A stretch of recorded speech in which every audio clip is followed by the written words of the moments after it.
नमस्कार। Super India news TV में आपका स्वागत है। मैं हूं राजेश आर्य। आइए देखते हैं आज का विशेष समाचार। विशेष वंचितों को प्रेरित करने वाली उपलब्धि। द्रौपदी मुर्मू का राष्ट्रपति बनना समस्त भारत के वंचित समूहों के लिए प्रेरणादायी है। इस प्रेरणा का प्रभाव राष्ट्रव्यापी भी होगा। भारतीय गणतंत्र उल्लास में है। वंचित वर्ग की महिला द्रौपदी मुर्मू राष्ट्रपति पद पर आसीन हो गई है। स्वाधीनता के अमृत महोत्सव वर्ष की यह बड़ी उपलब्धि है। राष्ट्र जीवन में उल्लास के ऐसे अवसर बहुत कम आते हैं। यहाँ प्रेरणा, आशा और आत्मविश्वास एक साथ मिलकर सौभाग्य बन रहे हैं। मुर्मू का राष्ट्रपति होना भारतीय लोकतंत्र की प्रतिष्ठा का सर्वंधक है। नियति ने उन्हें अनेक दुख दिए। उन्होंने पति के असामयिक मृत्यु का दुख झेला, मां के निधन का दुख सहा, 2 पुत्र खोए, एक भाई के निधन का भी दुख उठाया, फिर भी वह नहीं टूटी। उन्होंने अपने पुरुषार्थ के दम पर नियति का सामना किया। नियति और पुरुषार्थ का द्वंद्व पुराना है। वाल्मीकि जी ने रामायण में दोनों का चित्रण किया है। श्री राम के वनवास पर लक्ष्मण क्रोधित थे। श्री राम ने कहा कि इसमें किसी का दोष नहीं और सारा खेल नियति का है। फिर राम रावण युद्ध हुआ, रावण मारा गया। श्री राम ने कहा, मैंने नियति को पुरुषार्थ से जीता है, रावण को मार दिया है। मुर्मू ने भी नियति से टकराते हुए पुरुषार्थ जारी रखा, आत्मविश्वास नहीं खोया। उनका राष्ट्रपति होना करोड़ों वंचितों और नारी शक्ति के लिए प्रेरणादायी है। भारतीय समाज कई वर्गों, जातियों में विभाजित रहा है। जातियां जन्मना है, सम्मान और अपमान जाति आधारित भी रहे हैं। वंचित समुदाय में निराशा रही है। निराश व्यक्ति या समाज में आत्मविश्वास नहीं होता। उसमें आत्मविश्वास का जागरण आसान नहीं होता। गांधी, अंबेडकर, फूले और लोहिया आदि तमाम महानुभावों ने सचेत भाव से वंचितों के लिए काम किया। तमाम लोग प्रेरित हुए, बहुत कुछ बदला भी, लेकिन वंचित वनवासी समुदायों में आशा, उत्साह और उमंग का संचार नहीं हुआ। वे अपने बीच से किसी को प्रतिष्ठित होते देखकर प्रसन्न होते हैं। वे सोचते हैं कि हमारे समाज का ही कोई परिश्रम पूर्वक उच्च पदस्थ हुआ है, तो हम भी क्यों नहीं हो सकते। ऐसे उदाहरण निराशा घटाते हैं और आशा को बढ़ाते हैं। आशा भविष्य के प्रति विश्वास है। छांदोग्य उपनिषद में सनत कुमार व्यथित नारद से कहते हैं, प्राप्त वस्तु की इच्छा का नाम आशा है। आशा ते दृप्त स्मरण सतत कर्म करता है। तुम आशा की उपासना करो। मुर्मू का राष्ट्रपति होना समूचे देश के लिए आशा और उमंग से भरी पूरी प्रेरणा है। प्रेरणा के तत्व सर्वत्र हैं। राष्ट्र जीवन के सभी क्षेत्रों में असाधारण काम करने वाले साधारण कार्यकर्ता प्रेरित करते हैं। स्टीफन हॉकिंग 100% दिव्यांग थे। इसके बावजूद उन्होंने ब्रह्मांड भौतिकी पर अद्भुत काम किया।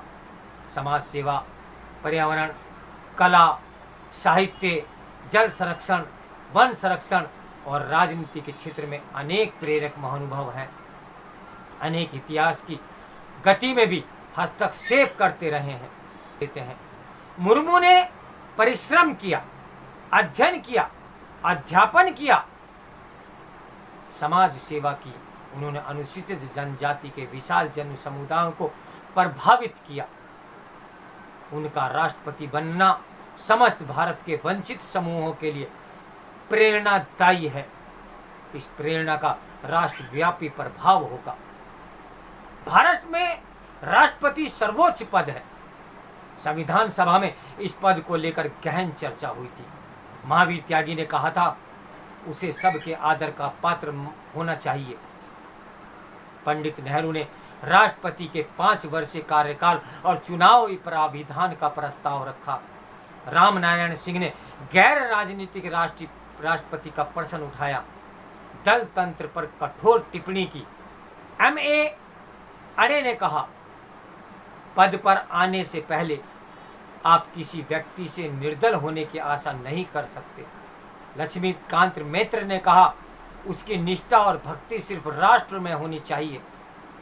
M.A. आयगर ने कहा, ऐसा व्यक्ति शायद ही मिले। द्रौपदी मुर्मू पूरे राष्ट्र की पसंद है, इसलिए अनेक मतदाताओं ने उनकी जीत के लिए दलीय सीमा भी तोड़ दी है। राष्ट्रपति के आसन पर अनुसूचित जाति के नारायण और कोविंद भी अपना कर्तव्य निर्वहन कर चुके हैं। कुछ टिप्पणीकारों ने उनके पदारूढ़ होने पर दलितों के लाभ हानि का प्रश्न उठाया था।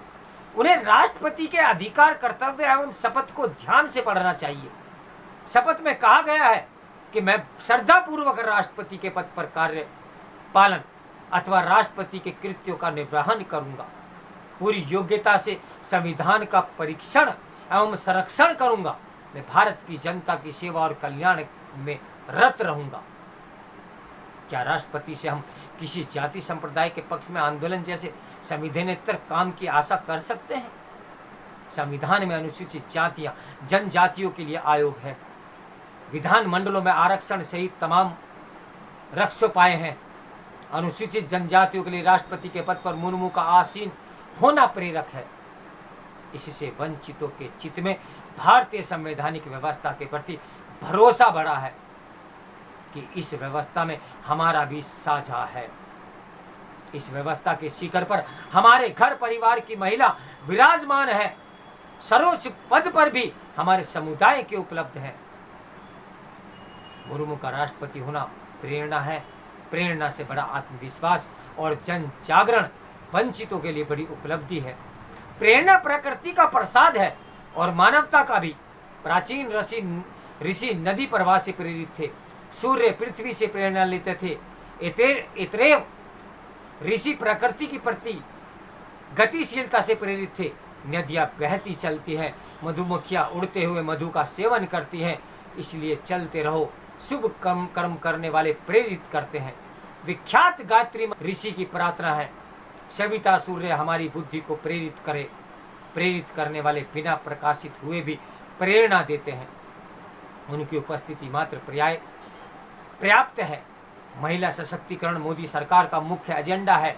मुर्मू का राष्ट्रपति बनना इस मुहिम की और गति देगा।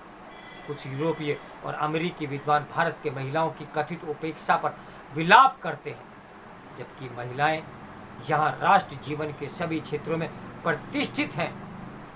मुर्मू के व्यक्तित्व में आदिवासी और महिला सशक्तिकरण का साम्य और सुसंगति है। उनके पदारूढ़ होने पर मात्र से प्रेरणा का नया परिवेश बना है। यह 2022 का नया भारत है। सबका साथ, सबका विश्वास, सबका विकास, संवर्धन की प्रेरणा तथा आत्मविश्वास से भरा पूरा भारत है। तो मेरे साथ बने रहिए सुपर इंडिया न्यूज़ टीवी की ब्रेकिंग न्यूज़ के लिए। नमस्कार, मैं हूं राजेश आर्य।